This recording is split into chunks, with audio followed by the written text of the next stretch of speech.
Conforme podemos observar ao nosso redor, temos cada vez mais novos dispositivos conectados na internet. Entretanto, como foi apresentado, o endereço de IP é composto por 32 bits, ou seja, há um limite máximo de endereços IP possíveis, e isso é a combinação de 32 bits.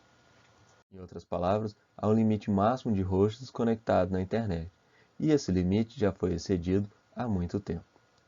Para evitar o problema na internet, foi então criado redes NAT.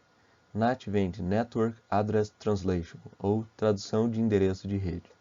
Se você tem um roteador Wi-Fi na sua casa, provavelmente os seus equipamentos estão atrás de uma rede NAT. Tente verificar qual é o endereço de IP do seu computador. Provavelmente, devido ao seu roteador, deve ser o IP 192.168.0.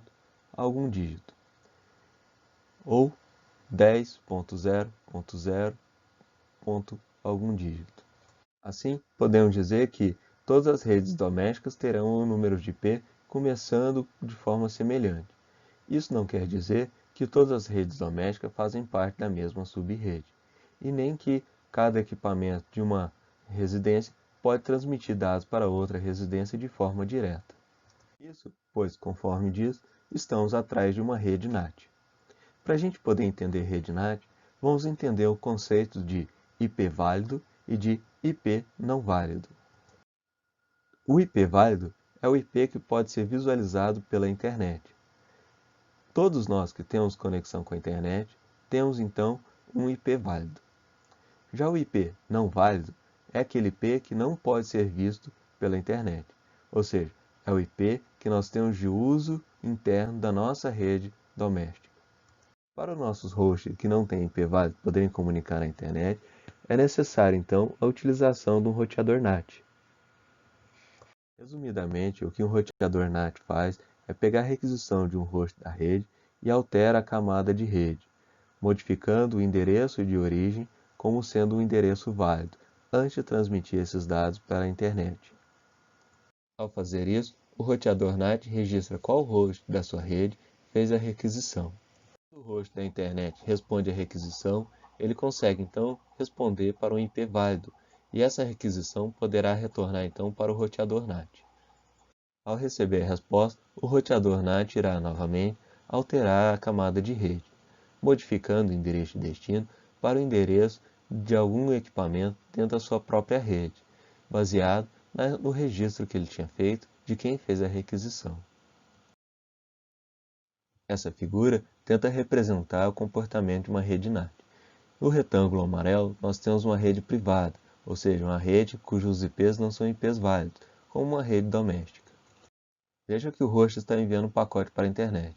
Na camada de rede, podemos verificar que a origem dos dados é o IP 172.18.3.1. Quando esse pacote chega então ao roteador NAT, ele irá então alterar a camada de rede, modificando o endereço de origem para o endereço do IP válido que ele possui.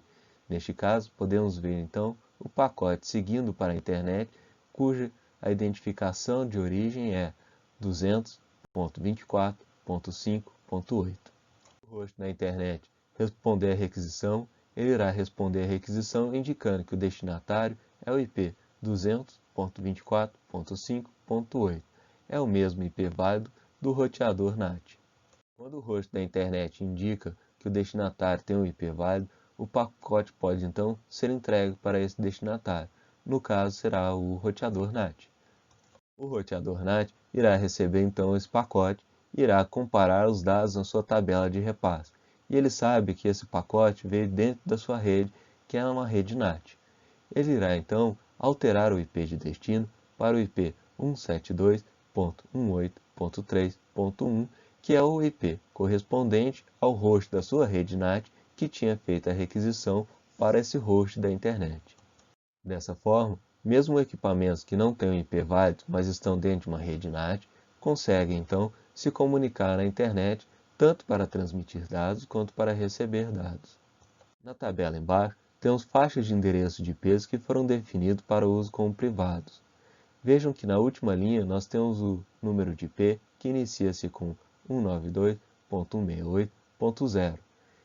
essa faixa de IP é a mais comum para redes domésticas. Entretanto, há outras faixas de IPs possíveis também, como a 172.160 e a 10.0.0.0.0. Cada uma dessas faixas de IPs privado permite uma quantidade diferente de hosts. Essas faixas de IP privados foram definidas para evitar confusão com os IPs válidos. Entretanto, o administrador da rede pode querer alterar essa faixa de IP para qualquer faixa de IP possível. Entretanto, o administrador da rede deve tomar cuidado para não causar confusão com os IPs válidos da internet, pois, se houver essa confusão, os roteadores não saberão para onde encaminhar os pacotes. As redes NAT são muito utilizadas em redes residenciais, pois, através dessa tecnologia, podemos ter apenas um único IP válido e diversos equipamentos em nossa casa utilizando a internet. Assim, o seu provedor de internet não precisa alocar uma faixa dos seus endereços de IPs para poder atender todos os equipamentos que você tem na sua casa. Requer apenas um único endereço de IP válido. Dessa forma, o custo da internet fica mais barato, já que você irá gastar apenas um único IP do seu provedor de internet. Uma outra vantagem é que os endereços de IPs na rede podem ser alterados sem a necessidade de notificar o seu provedor de internet, permitindo que você possa gerenciar a sua própria rede doméstica. Uma outra vantagem é que você pode trocar de provedor de internet sem a necessidade de reconfigurar a sua rede local. Uma outra coisa que podemos dizer é que os elementos da sua rede local não são visíveis na internet. Por um lado, podemos observar isso como adicionando uma segurança, por outro lado, podemos visualizar isso como limitação de serviços que podemos prover. Um exemplo disso é se caso tenhamos câmera IP na nossa casa, um tipo de câmera que pode comunicar em rede de computadores para transmitir a sua imagem, poderemos visualizar a imagem da câmera quando estivermos na nossa rede. Quem estiver fora da nossa rede, como por exemplo algum usuário da internet, não será capaz de visualizar as nossas imagens. Dessa forma, ele não terá acesso a informações de quantas pessoas tem na casa ou quando não há ninguém na nossa casa. Apesar de termos alocado isso com uma maior segurança e privacidade, caso nós não estejamos na nossa rede, como por exemplo viajando, nós não teremos acesso às imagens das nossas câmeras também. Se tenhamos acesso aos equipamentos na nossa rede privada, mesmo quando estejamos na internet, teremos que fazer configurações do nosso roteador NAT que permitam esses acessos. Entretanto, todos na internet também terão o mesmo acesso. Assim, a segurança provida pela rede NAT deverá ser realizada por um outro agente, como por exemplo o administrador da rede ou o administrador do sistema. Nessa figura, podemos verificar graficamente o comportamento de um roteador NAT quando um host da nossa rede privada manda informações para a internet e recebe essas informações de volta da internet. Resumidamente, o que um roteador NAT faz é criar uma tabela de repasse NAT em que ele irá identificar a comunicação através de um número de porta de comunicação. Entendam aqui com porta de comunicação como sendo um número que identifica qual que é o processo que está comunicando em rede de computador, e processo como sendo o software que está rodando dentro do host. Em outras palavras, quando o sistema operacional recebe um pacote de dados da rede, ele analisa a porta de comunicação para então conseguir entregar a mensagem à aplicação que está comunicando na rede. O papel disso tudo é realizado pela camada de transporte. O roteador NAT utiliza essa numeração da camada de transporte e faz um processo semelhante, porém aqui para poder identificar qual computador da rede fez a requisição para a internet, e assim poder pegar a resposta da internet e retornar para o computador da rede. Vamos seguir então o diagrama para identificar o funcionamento da rede NAT. No ponto 1, podemos identificar que o host 10.0.0.1 está enviando um datagrama para o host 128.119.40.168. Podemos verificar ainda que a aplicação está utilizando a porta 3345 para transmitir os dados para a aplicação que está na porta 80 do servidor.